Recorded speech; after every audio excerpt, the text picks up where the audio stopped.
Salve, salve galera, seja muito bem-vindo a mais um Netter Talks. Esse ano por detrás da cozinha em collab com a Netter Lavadoras na FIPAM 2025 com o Netter Talks. Para esse bate-papo, vamos esquentar um pouco as coisas, vamos falar sobre forno. Seja muito bem-vindo, Rony. Obrigado, sou muito honrado de estar aqui com vocês.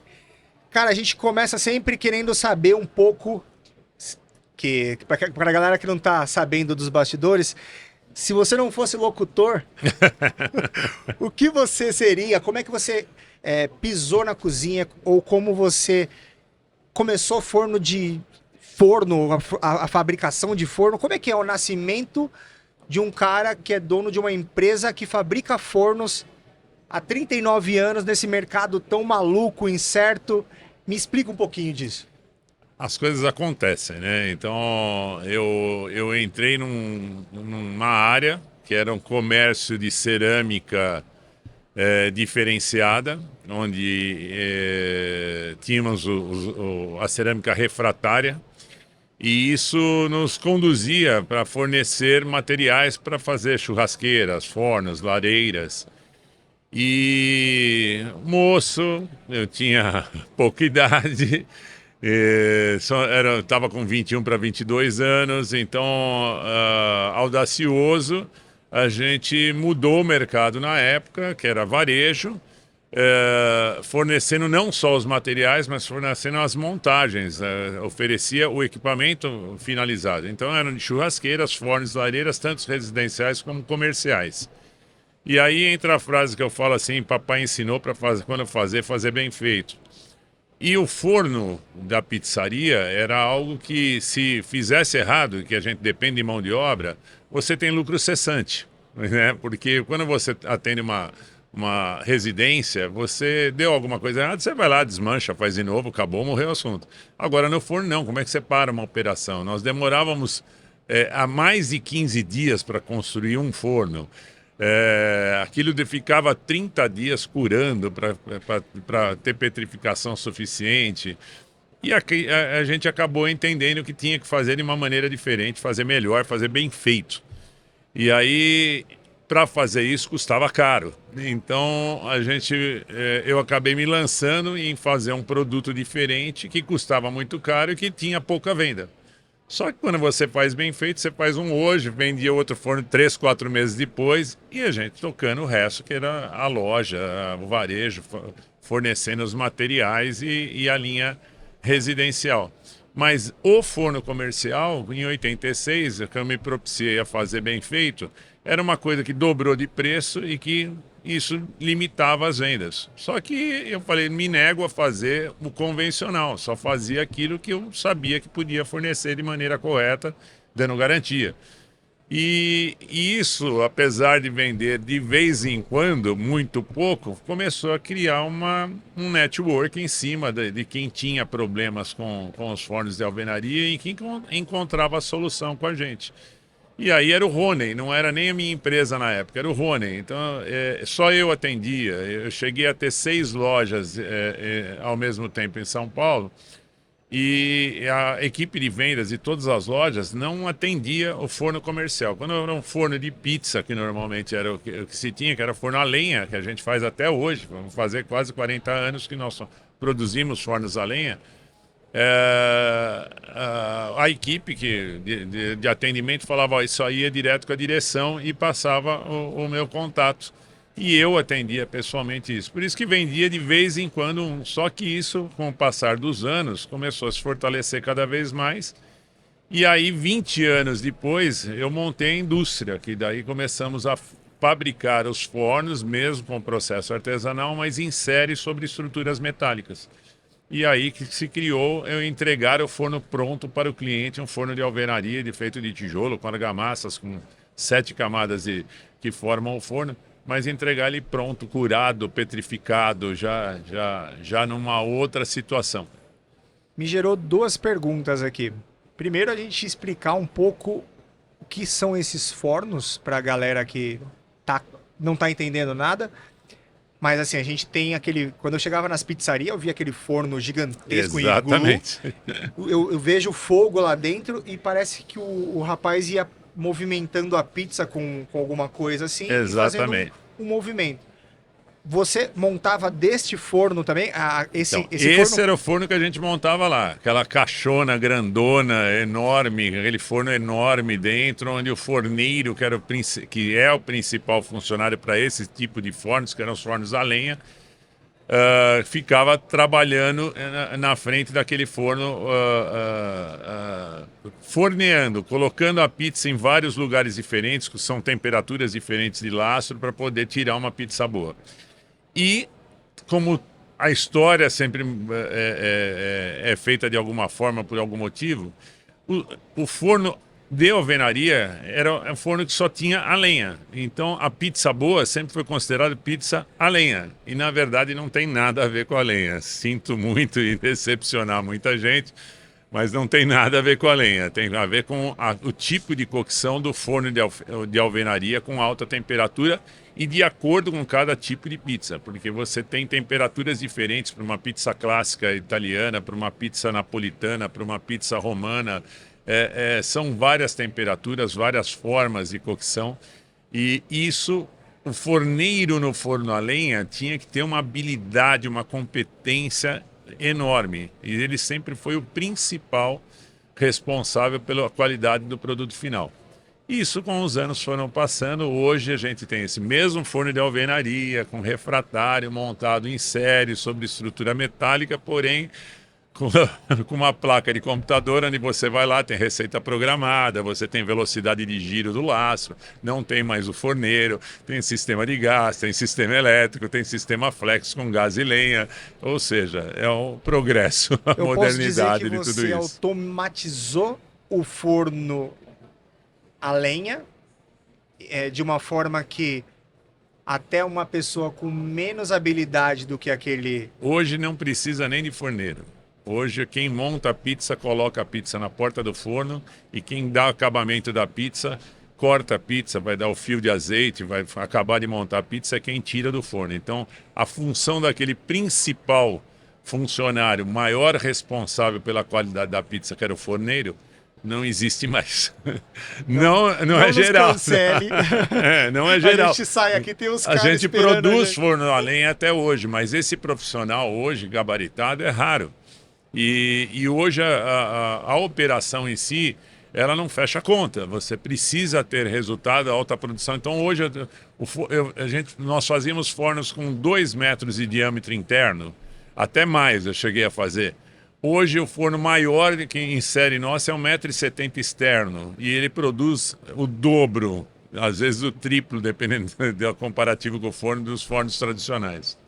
E da onde você tirou essa ideia? Da onde... Cara, não, todo mundo acha que é mérito de Rony, não é verdade, tá? Isso é fantasia, eu tenho a humildade de dizer. Todo mundo fala, o Rony que fez o forno a gás e alvenaria. Não, lá na Itália, muito mais tempo que eu já tinha o forno de alvenaria a gás. E eu, em 2006, quando nós lançamos o forno Flex, que seria o gás e lenha, as pessoas falavam assim, tem que ser lenha, igual na Itália. Você não falou na época que já via de lá? Explicava, falava então, mas não é bem assim, lá existe há muito tempo.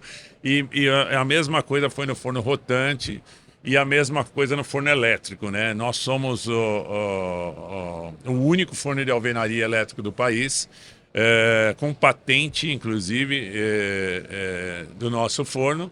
Porém, nossa patente é nacional e nós acabamos de ser copiados pela Itália. Não que a Itália já não fazia fornos elétricos, mas a tecnologia que a gente colocou no forno aqui, honradamente, nós somos copiados por uma grande marca de um concorrente nosso na Itália. Como o nosso patente é nacional, não tem nem como, nem teria porquê. A gente já vende para a Europa, Inglaterra, Portugal, mas não vamos ficar brigando com ninguém pela cópia. Eles copiaram igualzinho o nosso, que é o sistema exclusivo que a gente tem. Você copiou a gente lá em 2006?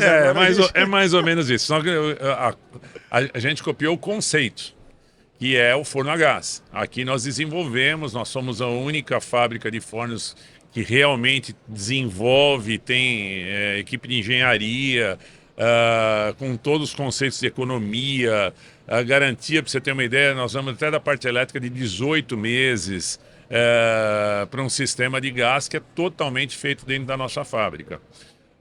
Então a gente não copiou de fora, mas a gente desenvolveu o nosso. O conceito do forno flex, do forno gás, que sim, isso foi copiado. Agora, o nosso forno elétrico foi copiado o sistema, o processo, aquilo que a gente conseguiu de diferencial de qualidade foi copiado pelo uso de resistências diferenciadas que a gente usa. A gente não usa resistências convencionais. Só para recapitular aqui na minha história que eu estou montando na cabeça. Quando você começa a falar de forno, não é o business do seu negócio, não é o care principal ali, porque você fala, vendi um forno há 4 meses, 5 meses. A lucratividade podia ser boa, porque o dobro... Não preço. Era o principal, era todo o varejo. Até em 2006, quando virou a indústria. Aí eu fechei. Por que você vira? Porque eu fui fazer aquilo que eu tinha paixão, que era o forno. Então eu não suportava mais, era pessoal. Eu não suportava mais atender ao varejo, né? Que é outro público, é outra situação e eu cansei disso. E eu tive a coragem na época, foi a melhor coisa que eu pude fazer para mim, para minha família, foi sair do varejo e fazer aquilo que eu sempre fiz com muita paixão, que era o forno. Tudo que você faz, na verdade, com tesão, dá certo, né? E o forno era uma coisa que sempre me trouxe prazer. E trazia um prazer na época, nós estamos falando isso há 40 anos atrás. Não se andava de avião, não era qualquer um que andava de avião. E aí eu faço isso até hoje. Se um cliente meu me ligar de Manaus e falar, Rony, preciso da tua ajuda aqui para resolver uma questão no imóvel, na exaustão, como é que eu faço, tal. É que hoje a tecnologia faz a gente resolver à distância. Mas eu sempre me propiciei, nunca cobrei um centavo pelo meu tempo para ir lá. Eu vendia fornos. O avião e ia... O cliente pagava o avião, a estadia, o que tivesse que pagar. E só o fato dele fazer isso na época que não era barato, as passagens aéreas não eram baratas, isso mostrava de que ele valorizava o profissional Rony de estar indo lá. E foi isso que fez a história do Rony e até a Fornoflex. Então, na época... eu fazia uma viagem, eu chegava, saía daqui, ia para Salvador para resolver um problema, no dia seguinte estava de volta, mas eu estava com o pedido do forno. E isso me dava prazer. E tudo que você faz de uma forma prazerosa acaba dando certo. Até a hora que foi para a indústria. Aí mudaram as coisas, foi onde que entrou tecnologia, gás e todo o desenvolvimento que nos últimos quase 20 anos mudou tudo, deixou de ser o forno tradicional a lenha que a gente fazia lá atrás e se produz em série em maior quantidade. Hoje a gente já está em mais de 18 países. Há 20 anos atrás, só para eu entender, porque ainda existe essa resistência. Meu sogro aí, que é das antigas, já tem os cabelos brancos igual o seu. Pizza boa é pizza de forno a lenha. Tem essa... Mas há 20 anos ainda existia. Como foi quando você abre um negócio muito maior, focado totalmente em forno?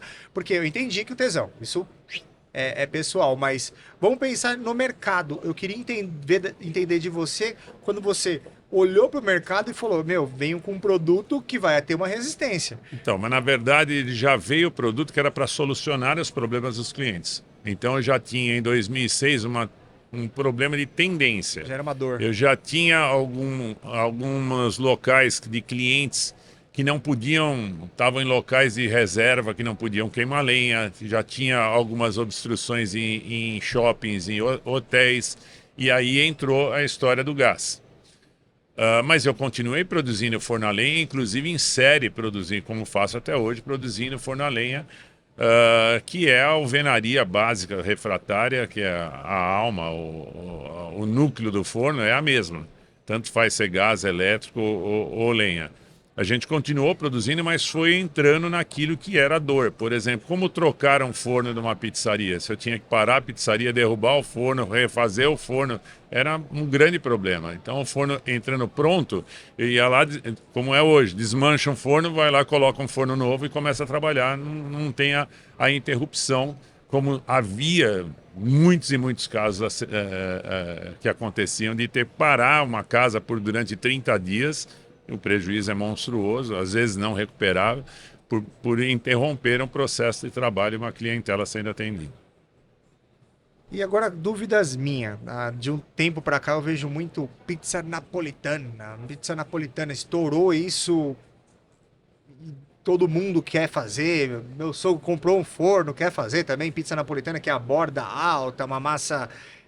E eu vi que alguns dos seus fornos também ele carrega esse tipo de nome, correto? Sim, porque virou um marketing muito grande em cima da pizza napolitana. Na verdade, 99,99% das pizzas napolitanas oferecidas no Brasil e até no mundo não são verdadeiramente a pizza napolitana. A pizza napolitana ela tem um marketing muito forte porque ela virou patrimônio pela Unesco e isso difundiu e souberam usar esse marketing e difundiu essa pizza que era o berço da pizza, Nápoles, de uma forma de produção diferente e que é cultuado na região e que foi espalhado para muitos lugares. Porém, a grande massa de consumidores nem gosta verdadeiramente da pizza legítima napolitana, que ela é uma pizza mais mole, ela não aceita delivery, ela não tem a crocância como tem a pizza clássica italiana, uma pizza romana. A pizza paulistana é mais crocante, mas é diferente do que a pizza napolitana. Eu participo de algumas pizzarias que são pizzarias napolitanas, participo inclusive, posso falar o nome? Claro. La Crosta Forneria, bicampeã pelo prêmio mais cobiçado, que é de melhor pizza de São Paulo pela Comer e Beber, pela Veja Comer e Beber. Mas você falar para mim, putz, ela é 100% napolitana? Não. E isso, o meu sócio, o chefe Diego Sacilotto, Masterchef 2022 também, campeão, né, pela Profissionais de 2022 do Masterchef, ele fez uma pizza que o processo é 100% napolitano. 100%, integralmente napolitano. Porém, a cocção ele altera um pouco para poder dar uma crocância maior para satisfazer a maioria do paladar do consumidor. E a opção, do mesmo jeito que uma borda alta, tem gente que não gosta. Eu adoro uma borda alta, desde que ela seja extremamente crocante, mas tem gente que não gosta. E como é que nós vamos brigar com os clientes da Cristal, da Camelo, que não tem essa bordona e provavelmente nunca vai ter? E são pizzas ícones em São Paulo, né? Então a gente respeita e aí entra o nosso equipamento. Fornoflex ele atende a qualquer tipo de produto final. Uma pizza, eu quero fazer uma pizza napolitana hoje aqui, né, na FIPAM. Nós estamos lá com o campeão do ano passado da pizza napolitana pela etapa mundial que acontece todo ano aqui na FIPAM. Ele está no nosso stand produzindo pizza napolitana, cocção de 60 a 90 segundos, dentro de um forno feito para atender a necessidade de quem vai fazer verdadeiramente uma pizza napolitana. Porém, a grande massa das nossas vendas não é esse forno, porque a tendência é ir para o forno que vai atender a pizza mais clássica, mais tradicional paulistana. Você falou 90 segundos é o tempo de cocção? Máximo. Passou de 90 segundos, ela deixa de ser uma legítima pizza napolitana. O tempo também o é característico. tempo de então, cocção e a temperatura. Regras. Muitas regras. E são as que mais eliminam as pessoas no campeonato, porque uma delas é a cocção. Não pode passar de 90 segundos e não pode ser menos de 60 segundos. Tem que ser numa temperatura acima de 430 graus. E é uma série de fatores. O esquiafo, que é a abertura da massa, ser feita na mão. A Fornoflex trabalha com a única abridora no mundo que abre a frio com borda, mantendo os gases na massa. Então eu consigo abrir uma massa numa máquina que faz o trabalho da mão, do esquiafo, da pizza napolitana.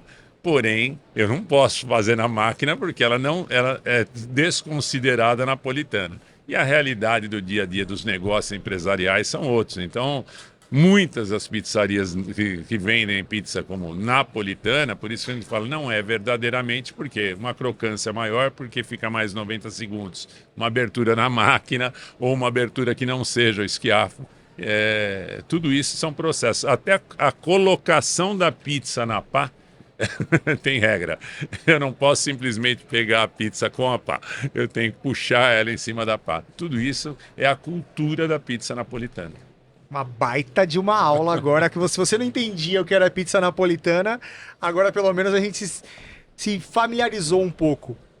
Indo um pouco como plano de fundo a FIPAM, eu não sei se você pode me passar a sua visão do que a gente vem vivenciando e o que a gente pode esperar um pouco do mercado. Vamos só para pizzarias. A gente vem numa crescente, a gente vem no mercado tá aquecido. Como que tá essa parte de... eu pegando agora uma parte mais comercial da coisa. A gente tá bem? Como é que tá o mercado? O mercado consumidor de pizza aumenta sem parar. Isso é estatisticamente, mundialmente falando, ele aumenta. O consumo aumenta em 100% do planeta. A cultura da pizza napolitana ajuda a divulgar isso. Porém, o aumento é muito mais substancial onde não é pizza napolitana. Então, por exemplo, nós estamos numa FIPAM. Então, nós atendemos as padarias e padaria não faz pizza napolitana, nem poderia, ela não vai dar qualidade. A pizza napolitana é a cultura de fazer pizzas individuais, inclusive, para você fazer, ter o prazer de comer na hora. Existe deliveries de pizza napolitana? Existe, mas cai a qualidade. E se eu faço isso numa padaria, eu vou estar colocando dentro de uma estufa, de uma apresentação, isso não existe. Então, são outros processos e aí a gente atende as padarias que querem fazer um produto melhor, diferenciado. Crescente sempre, não só nas padarias, mas os hotéis, bares, restaurantes e similares. Hoje, muitos restaurantes...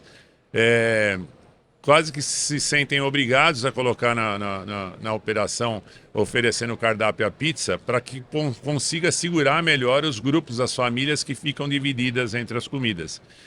O próprio Lino, que você comentou, que recebeu aqui esses dias, e muitos outros. Então, você pega uma marca como a Abbraccio, que é do grupo Outback, que nós atendemos, ele tem um cardápio, que ele não é uma pizzaria nunca, mas ele tem dentro do cardápio dele a pizza. O meu cliente da padaria, ele pode oferecer o tipo de pizza que ele quiser, mas eu tenho que atender aos bares, os restaurantes e similares, clubes, hotéis que podem oferecer, às vezes, uma pizza napolitana, uma pizza romana, uma pizza teglia. Então, a gente tem os equipamentos, nós conseguimos oferecer todo tipo de equipamento para atender melhor ao cardápio que ele tem. Inclusive fornos nossos que não fazem pizza. Então você vai para Rubaiá, para uma... Nossa, me fugiu Tem segmentos São que compram restaurantes um forno... que têm um forno e que não produzem pizza. Eles vão fazer... desde uma simples gratinação, fazer frutos do mar, bacalhau. A Adega Santiago tem um cardápio maravilhoso. Lá dentro da cozinha dela tem um forno nosso, não faz pizza. Sacada E do faz chefe, pratos muito bom. maravilhosos. Você, sem arrogância, claro, com toda a delicadeza do mundo, você acha que a Fornoflex, junto com algumas outras, ela permitiu, então, porque, pelo que eu estou entendendo, o cara, para ter um forno era uma coisa caríssima, demorada, e às vezes num ponto alugado não valia a pena ele montar esse iglu gigantesco lá. Quando vocês vêm com esses fornos que pode ser montado, você abre uma nova possibilidade para aquele empreendedor. Sim. Isso é um dos cases que a gente sempre bateu apresentando para os clientes, é justamente isso. Muitas vezes a pessoa montava um pequeno delivery numa operação de imóvel locado e que depois de alguns anos ele tinha problema na renovação desse contrato. Ele perdia o equipamento. Hoje ele não perde, ele leva embora. Tá? É muito simples.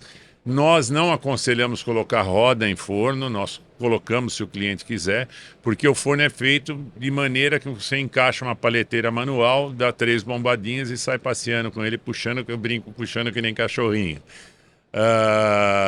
Quando você põe rodinha, você cria a possibilidade de movimentar esse forno depois que ele está no lugar e fixo numa chaminé. E você não tem como você deslocou, por menor que seja esse deslocamento, ele estoura toda essa junção da chaminé. Fora isso, que aqui a rodinha não tem sentido para um forno que vai ficar estabilizado no mesmo lugar, Exato. juntando principalmente sujeira, farinha da operação na parte da roda. Então a gente desaconselha isso. Porém, se o cliente se quiser, nós atendemos.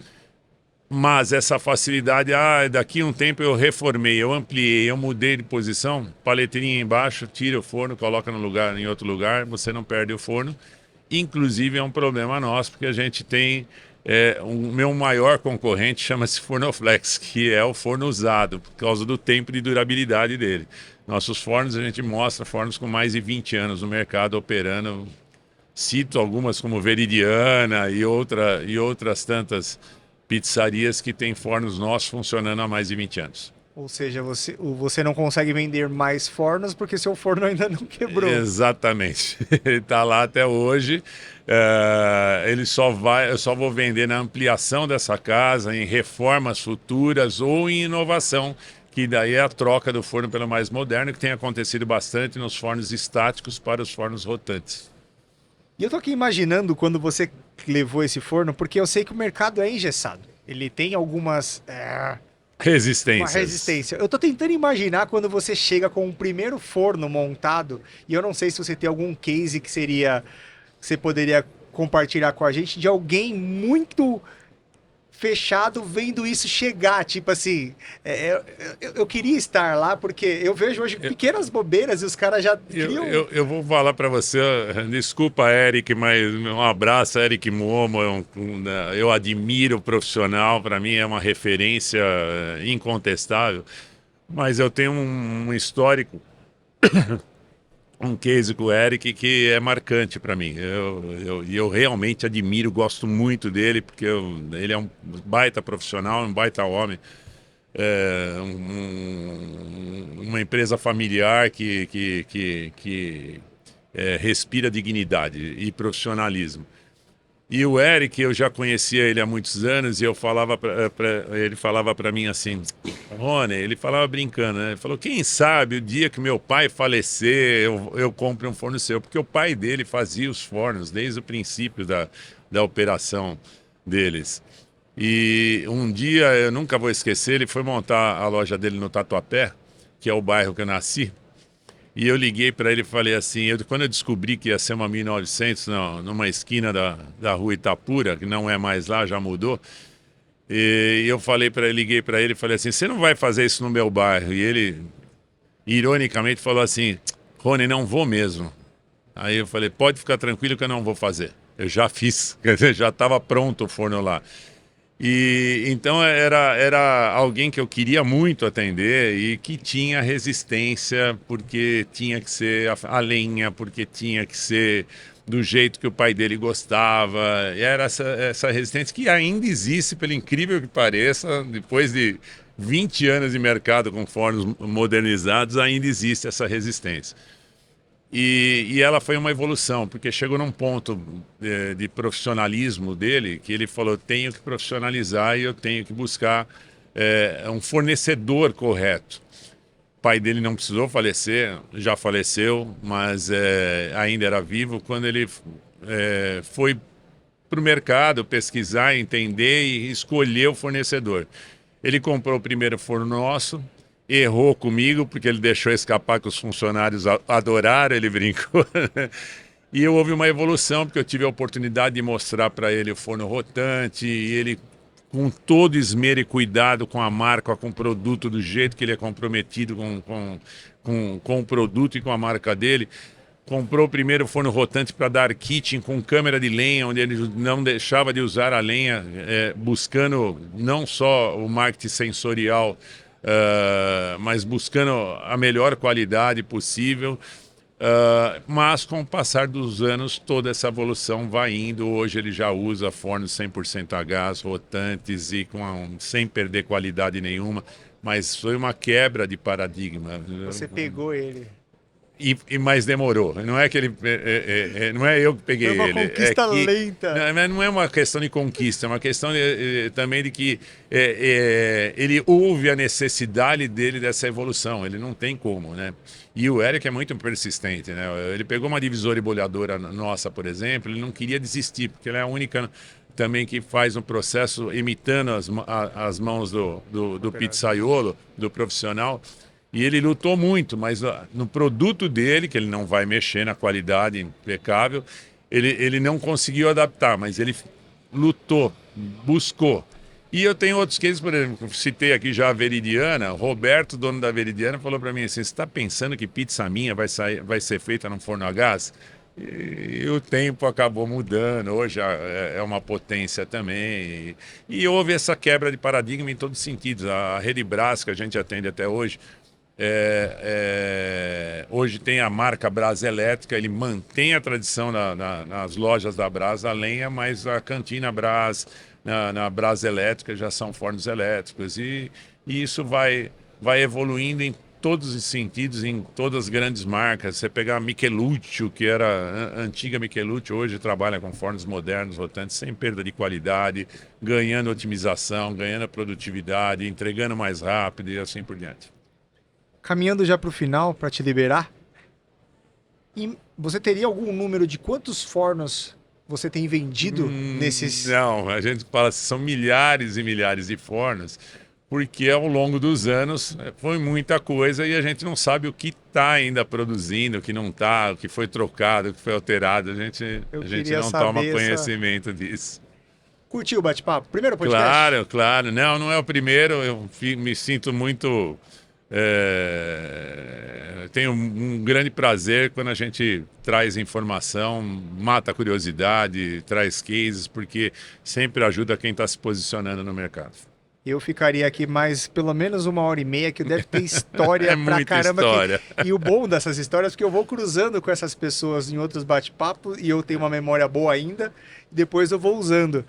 Eu queria te agradecer demais esse bate-papo. Obrigado a você, foi um grande prazer e estamos sempre à disposição. Todo mundo ganhou, todo mundo com vontade de pizza agora, né, nesse friozinho. Então à noite já sabe, ele já citou algumas pizzarias de renome aí para você fazer o pedido. Bom. Esse foi o Netter Talks, Rafael Guarnieri aqui. Segue a gente lá no Por Detrás da Cozinha. Obrigado, valeu. Um abraço.